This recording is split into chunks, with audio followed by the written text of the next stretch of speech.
नमस्कार। स्वागत है आपका सुनो कहानी में। अगला भाग सुनने से पूर्व मेरा आपसे अनुरोध है कि आप पहले के भाग जरूर सुन के आएं, उसके बाद ही अगला भाग सुने। तो चलिए कहानी में आगे की ओर चलते हैं। भाग 17।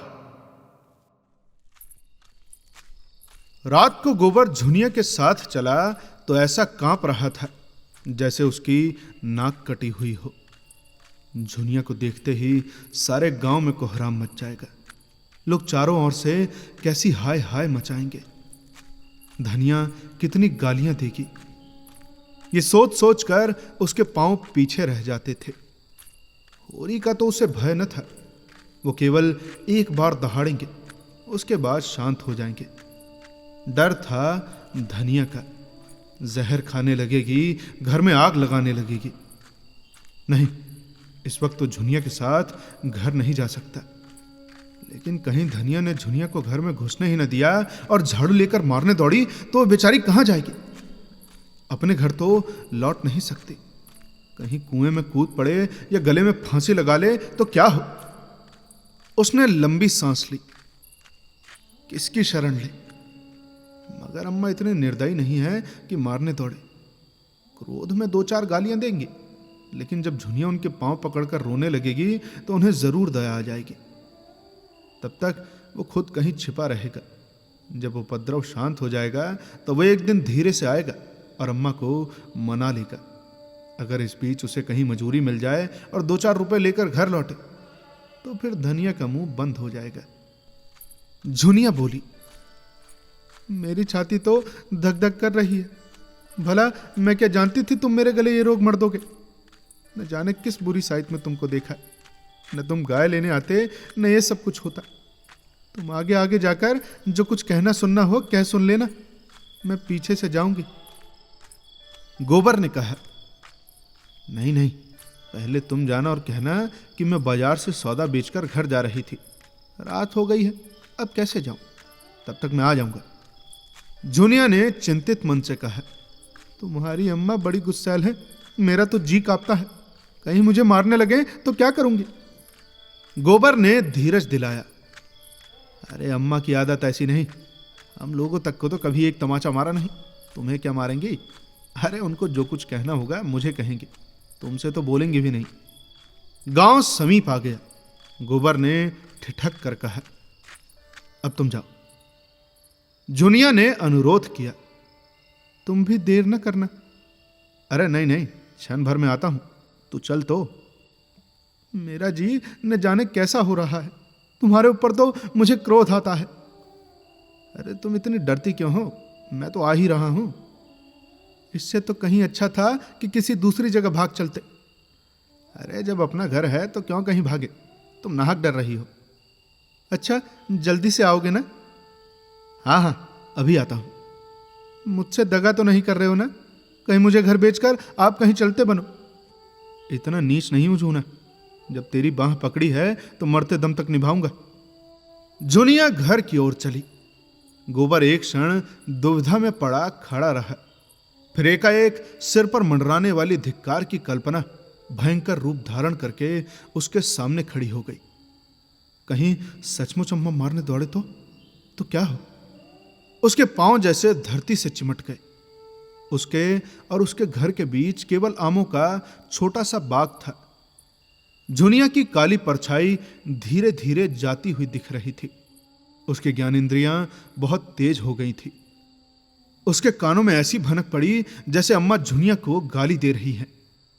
उसके मन की कुछ ऐसी दशा हो रही थी मानो सिर पर गंडासे का हाथ पड़ने वाला हो। देह का सारा रक्त सूख गया हो। एक क्षण के बाद उसने देखा जैसे धनिया घर से निकलकर कहीं जा रही हो। दादा के पास जाती होगी। शायद दादा खा पीकर मटर अगोरने चले गए हैं। वो मटर के खेत की ओर चला।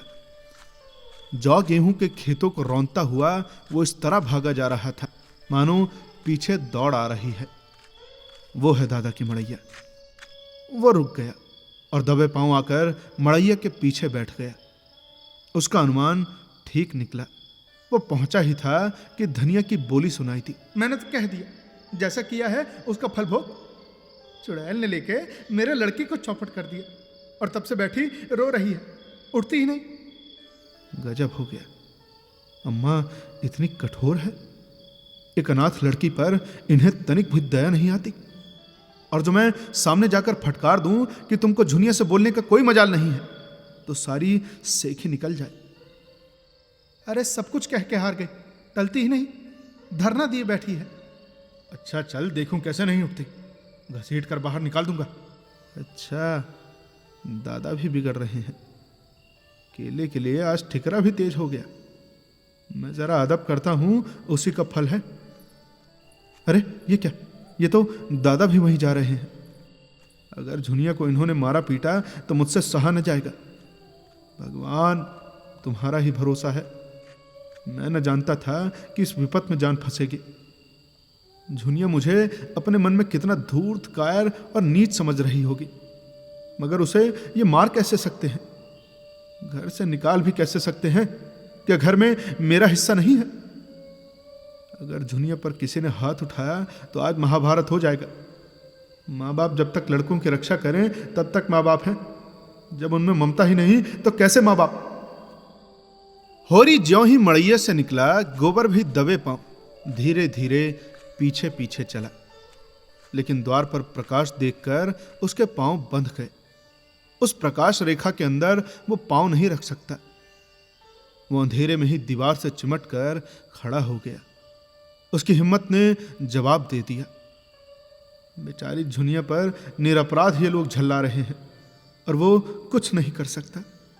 उसने खेल खेल में जो एक चिंगारी फेंक दी थी वो सारे खलिहान को भस्म कर देगी, ये उसने समझा न था।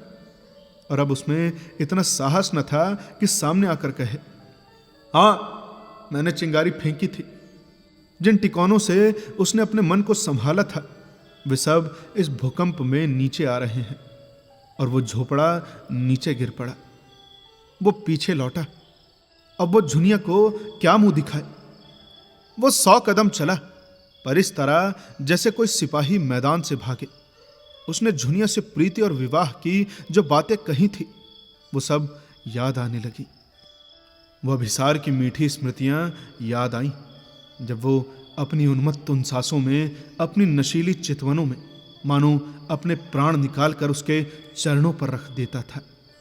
झुनिया किसी वियोगी पक्षी की भांति अपने छोटे से घोंसले में एकांत जीवन काट रही थी।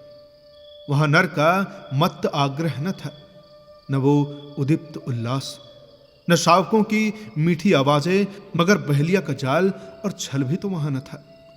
गोबर ने उसके एकांत घोंसले में जाकर उसे कुछ आनंद पहुंचाया या नहीं, कौन जाने, पर उसे विपत्ति में अवश्य डाल दिया। वो संभल गया। भागता हुआ सिपाही मानो अपने एक साथी का बढ़ावा सुनकर पीछे लौट पड़ा। उसने द्वार पर आकर देखा तो किवाड़ बंद हो गए थे। किवाड़ों के दराजों से प्रकाश की रेखाएं बाहर निकल रही थी। उसने एक दरार से अंदर झांका। धनिया और झुनिया बैठी हुई थी। होरी खड़ा था। झुनिया की सिसकियां सुनाई दे रही थी और धनिया उसे समझा रही थी। दादा अब तुम ही मेरे बाप हो, मेरी अम्मा हो, तुम ही मेरी माँ हो। मैं अनाथ हूं, मुझे शरण दो, नहीं मेरे काका और भाई मुझे कच्चा ही खा जाएंगे। अरे जब तक हम जीते हैं किसी बात की चिंता मत कर। हमारे रहते कोई तुझे तिरछी आंखों से ना देख सकेगा। तू चल के घर में बैठ, मैं देख लूंगी काका और भैया को। संसार में कोई उन्हीं का राज नहीं है। बहुत करेंगे तो अपने गहने ले लेंगे, फेंक देना उतार कर। गोबर गदगद हो गया। आज वो किसी लायक होता तो दादा और अम्मा को सोने से मढ़ देता और कहता, अब तुम कुछ परवाह न करो, आराम से बैठो और खाओ, और जितना दान पुण्य करना चाहो करो। झुनिया के प्रति अब उसे कोई शंका नहीं है। वो उसे जो आश्रय देना चाहता था वो मिल गया। झुनिया उसे दगाबाज समझती है तो समझे। वो तो अब तभी घर आएगा जब वो पैसे के बल से सारे गांव का मुंह बंद कर सके। और दादा और अम्मा उसे कुल का कलंक न समझकर कुल का तिलक समझे। मन पर जितना ही गहरा आघात होता है उसकी प्रतिक्रिया भी उतनी ही गहरी होती है। इस अपकीर्ति और कलंक ने गोबर के अंतस्थल को मथ कर वो रत्न निकाल लिया जो अभी तक छिपा पड़ा था। आज पहली बार उसे अपने दायित्व का ज्ञान हुआ और उसके साथ ही संकल्प भी। अब तक वो कम से कम काम करना और ज्यादा से ज्यादा खाना अपना हक समझता था। उसके मन में कभी यह विचार ही नहीं उठा कि घर वालों के साथ उसका भी कुछ कर्तव्य है। आज माता पिता की उदात्त क्षमा ने जैसे उसके हृदय में प्रकाश डाल दिया। जब धनिया और झुनिया भीतर चली गईं तो वो होरी की उसी मड़ैया में जा बैठा और भविष्य के मंसूबे बांधने लगा। शहर के बेलदारों को 5-6 आने रोज मिलते हैं, ये उसने सुन रखा था। अगर उसे 6 आने रोज मिले और वो 1 आने में गुजर कर ले तो 5 आने रोज बच जाएंगे। महीने में 10 रुपए होते हैं और साल भर में 125। वो 125 की थैली लेकर आए तो किसकी मजाल है जो उसके सामने मुंह खोल सके। यही दाता दीन और यही पटेसरी आकर उसकी हां में हां मिलाएंगे और झुनिया तो मारे गर्व के फूल जाए। 2-4 साल वो इसी तरह कमाता रहे तो सारे घर का दलिद्दर मिट जाए। अभी तो सारे घर की कमाई भी 125 नहीं होती, अब वो अकेला 125 कमाएगा। अब यही तो लोग कहेंगे कि मजूरी करता है। कहने दो, मजूरी करना कोई पाप तो नहीं है और सदा 6 आने थोड़ी मिलेंगे। जैसे जैसे वो काम में होशियार होगा मजूरी भी तो बढ़ेगी। और तब वो दादा से कहेगा, अब तुम घर में बैठकर भगवान का भजन करो। अरे इस खेती में जान खपाने के सिवा और रखा क्या है। सबसे पहले वो एक पछाई गाय लाएगा जो 4-5 सेर दूध देगी और दादा से कहेगा, अरे दादा अब तुम गौ माता की सेवा करो, इससे तुम्हारा लोक भी बनेगा और परलोक भी। और क्या 1 आने में उसका गुजर आराम से ना होगा? घर द्वार लेकर क्या करना है, किसी के ओसारे में पड़ा रहेगा। सैकड़ों मंदिर है, धर्मशाले हैं, और फिर जिसकी वो मजूरी करेगा क्या उसे रहने के लिए जगह न देगा? आटा रुपए का 10 सेर आता है, 1 आने में 2.5 पाव हुआ। अरे 1 आने का तो वो आटा ही खा जाएगा। लकड़ी, दाल, नमक, साग ये सब कहां से आएगा? दोनों जून के लिए सेर भर तो आटा ही चाहिए। ओह, खाने की तो कुछ न पूछो, मुट्ठी भर चने में भी काम चला सकते हैं। हलवा और पूरी खाकर भी तो काम चल सकता है। अब जैसी कमाई हो, वो आधा सेर आटा खाकर दिन भर मजे से काम कर सकता है। इधर उधर से उपले चुन लिए, लकड़ी का काम चल गया। कभी 1 पैसे की दाल ले ली तो कभी आलू भूनकर भुर्ता बना लिया। अब यहां दिन काटना है कि चैन करना है। पत्तल पर आटा गूंथा, उपलों पर बाटियां सेकी, आलू भूनकर भुर्ता बनाया और मजे से खाकर सो रहे। अब घर ही पर कौन 2 जून रोटी मिलती है? 1 जून तो चबेना ही मिलता है, वहां भी 1 जून चबेने पर काटेंगे। मगर उसे शंका हुई कि अगर कभी मजूरी न मिली तो वो क्या करेगा। मगर मजूरी क्यों न मिलेगी? जब वो जी तोड़कर काम करेगा तो 100 आदमी उसे बुलाएंगे। काम सबको प्यारा होता है, चाम नहीं प्यारा होता। यहां भी तो सूखा पड़ता है, पाला गिरता है, ऊख में दीमक लगते हैं, जौ में गिरुई लगती है, सरसों में लाही लग जाती है। अरे उसे रात को कोई काम मिल जाएगा तो उसे भी न छोड़ेगा। दिन भर मजूरी की, रात कहीं चौकीदारी कर लेगा। 2 आने भी रात के काम में मिल जाएं तो चांदी है। और जब वो लौटेगा तो सबके लिए साड़ियां लाएगा, झुनिया के लिए हाथ का कंगन जरूर बनवाएगा और दादा के लिए एक मुंडासा लाएगा। इन्हीं मनमोदकों का स्वाद लेता हुआ वो सो गया। लेकिन ठंड में नींद कहां। किसी तरह रात काटी और तड़के उठकर लखनऊ की सड़क पकड़ ली। 20 कोस ही तो है, सांझ तक पहुंच जाऊंगा। अब गांव का कौन आदमी वहां आता जाता है, और वह स्वयं अपना ठिकाना ही क्यों लिखेगा? नहीं दादा दूसरे ही दिन सर पर सवार हो जाएंगे। उसे कुछ पछतावा था तो यही कि झुनिया से क्यों ना साफ साफ कह दिया, अभी तू घर जा, मैं थोड़े दिनों में कुछ कमा कर लौटूंगा। लेकिन तब वो घर जाती ही क्यों? कहती, मैं भी तुम्हारे साथ लौटूंगी। अब उसे वो कहां कहां बांधे फिरता। दिन चढ़ने लगा। रात को कुछ न खाया था। भूख मालूम होने लगी, पांव लड़खड़ाने लगे। कहीं बैठकर दम लेने की इच्छा होती थी। बिना कुछ पेट में डाले अब वो नहीं चल सकता। लेकिन पास में 1 पैसा भी नहीं है।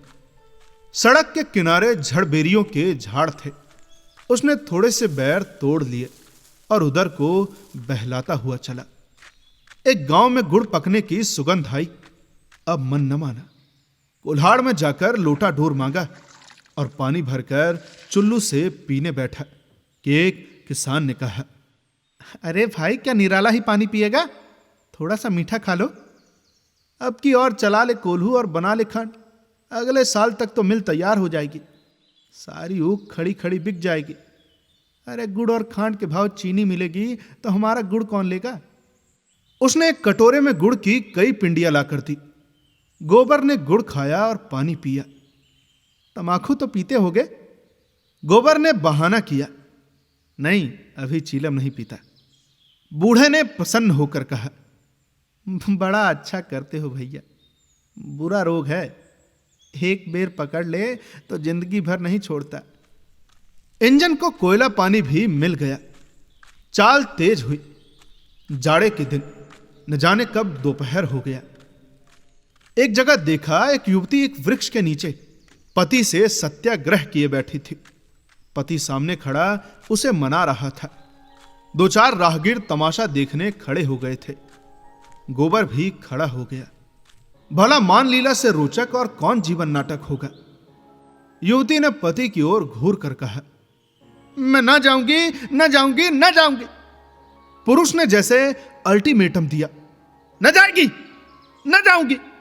पुरुष ने उसके केश पकड़कर घसीटना शुरू किया। युवती भूमि पर लौट गई। पुरुष ने हार कर कहा, मैं फिर कहता हूं, उठकर चल।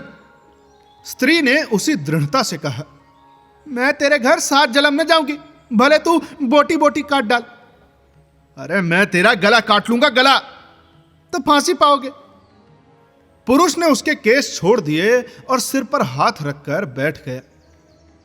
पुरुषत्व अपने चरम सीमा तक पहुंच गया। उसके आगे अब उसका कोई बस नहीं है। एक क्षण में वो फिर खड़ा हुआ और परास्त होकर बोला, अरे आखिर तू क्या चाहती है? युवती भी उठ बैठी और निश्चल भाव से बोली, अरे मैं यही चाहती हूं कि तू मुझे छोड़ दे। अरे कुछ मुंह से कहेगी, क्या बात हुई?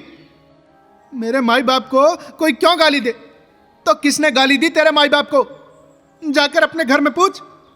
अरे तो चलेगी तभी तो पूछूंगा। तू क्या पूछेगा? कुछ दम भी है तेरे? जाकर अम्मा के आंचल में मुंह ढाक कर सो। वो तेरी माँ होगी, मेरी कोई नहीं है। तू उसकी गालियां सुन, मैं क्यों सुनूं? एक रोटी खाती हूं तो 4 रोटी का काम करती हूं। क्यों किसी की धौंस सहूं? मैं तेरा एक पीतल का छल्ला भी तो नहीं जानती। राहगीरों को इस कलह में अभिनय का आनंद आ रहा था, मगर उसके जल्द समाप्त होने की कोई आशा न थी। मंजिल खोटी होती थी। एक एक करके लोग खिसकने लगे। गोबर को पुरुष की निर्दयता बुरी लग रही थी। भीड़ के सामने तो कुछ न कह सकता था। मैदान खाली हुआ तो बोला, भाई, मर्द और औरत के बीच में तो बोलना नहीं चाहिए, मगर इतनी बेदर्दी भी अच्छी नहीं होती। पुरुष ने कौड़ी किसी आंखें निकाल कर कहा, तुम कौन हो? गोबर ने निशंक भाव से कहा, मैं कोई हूं, लेकिन अनुचित बात देखकर सभी को बुरा लगता है। पुरुष ने सिर हिलाकर कहा, मालूम होता है अभी महरिया नहीं आई, तभी इतना दर्द है। भैया, महरिया आएगी तो भी उसके झूठे पकड़ कर न खींचूंगा। अच्छा तो अपनी राह ले, मेरी औरत है, मैं उसे मारूंगा, काटूंगा। तुम कौन होते हो बोलने वाले? चले जाओ सीधे से, यहां मत खड़े हो। गोबर का गर्म खून और गर्म हो गया। वो क्यों चला जाए? सड़क सरकार की है, किसी के बाप की नहीं। वो जब तक चाहे यहां खड़ा रह सकता है, वहां से उसे हटाने का किसी को अधिकार नहीं है। पुरुष ने होंठ चबाकर कहा, तो तुम न जाओगे? आओ। गोबर ने अंगोछा कमर में बांध लिया और समर के लिए तैयार होकर बोला, अरे तुम आओ या ना आओ, मैं तो तभी जाऊंगा जब मेरी इच्छा होगी। तो मालूम होता है हाथ पैर तुड़ा के ही जाओगे। अब ये कौन जानता है कि किसके हाथ पांव टूटेंगे। तो तुम न जाओगे? ना, न जाऊंगा। पुरुष मुट्ठी बांधकर गोबर की ओर झपटा। उसी क्षण युवती ने उसकी धोती पकड़ ली और उसे अपनी ओर खींचती हुई गोबर से बोली, तुम क्यों लड़ाई करने पर उतारू हो रहे हो जी? यहां कोई तमाशा है? हमारा आपस का झगड़ा है, कभी वो मुझे मारता है, कभी मैं उसे डांटती हूं।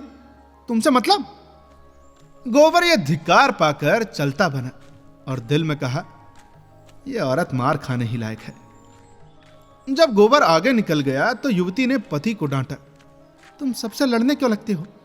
उसने कौन सी बुरी बात कही थी कि तुम्हें चोट लग गई? बुरा काम करोगे तो दुनिया बुरा कहेगी ही, मगर है किसी भले घर का और अपने बिरादरी का ही जान पड़ता है। मैं तो कहती हूं कि क्यों से अपने बहन के लिए ठीक नहीं कर लेते।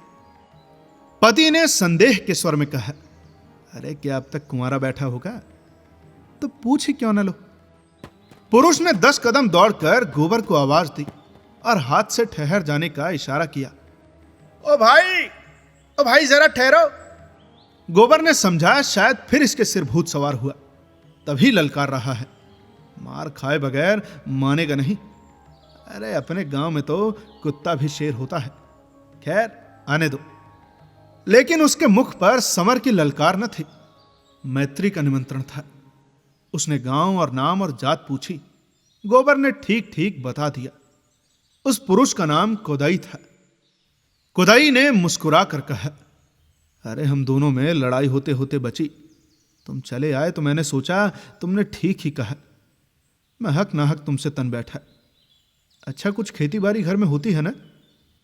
गोबर ने बताया कि उसके मौरूसी 5 बीघे खेत है और 1 हल की खेती होती है।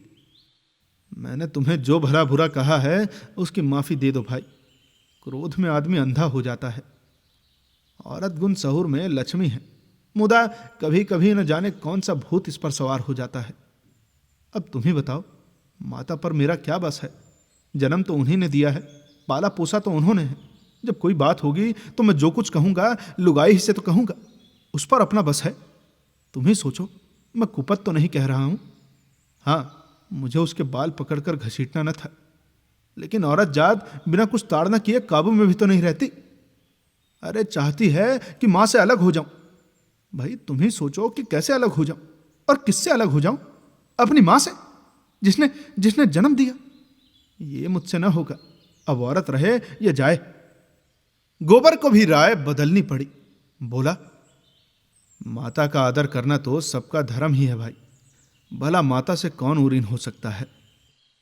कोदाई ने उसे अपने घर चलने का न्योता दिया। आज वो किसी तरह लखनऊ नहीं पहुंच सकता।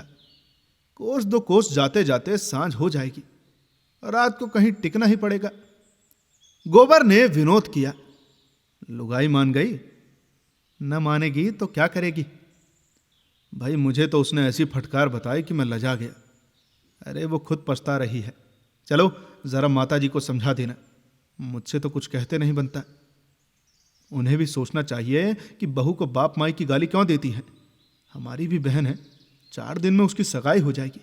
उसकी सास हमें गालियां देगी तो उससे सुना न जाएगा।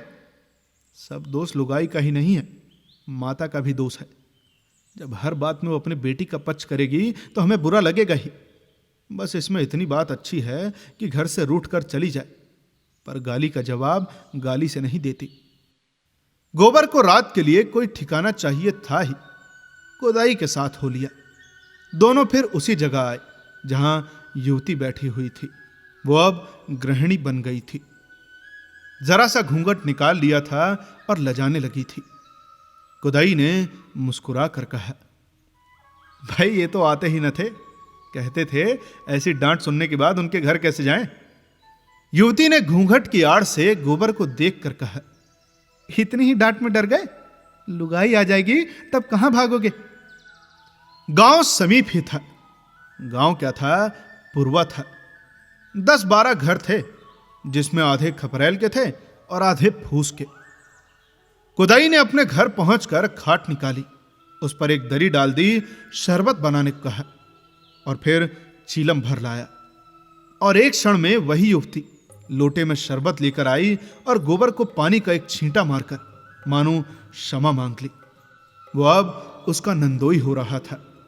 फिर क्यों ना अभी से छेड़छाड़ शुरू करते। अब आगे की कहानी सुनने के लिए बने रहिए सुनो कहानी के साथ। मिलते हैं आपसे अगले भाग में। तब तक के लिए सुनते रहिए सुनो कहानी की अन्य कहानियां। और साथ ही साथ बताएं कि ये कहानी आपको कैसी लग रही है। धन्यवाद।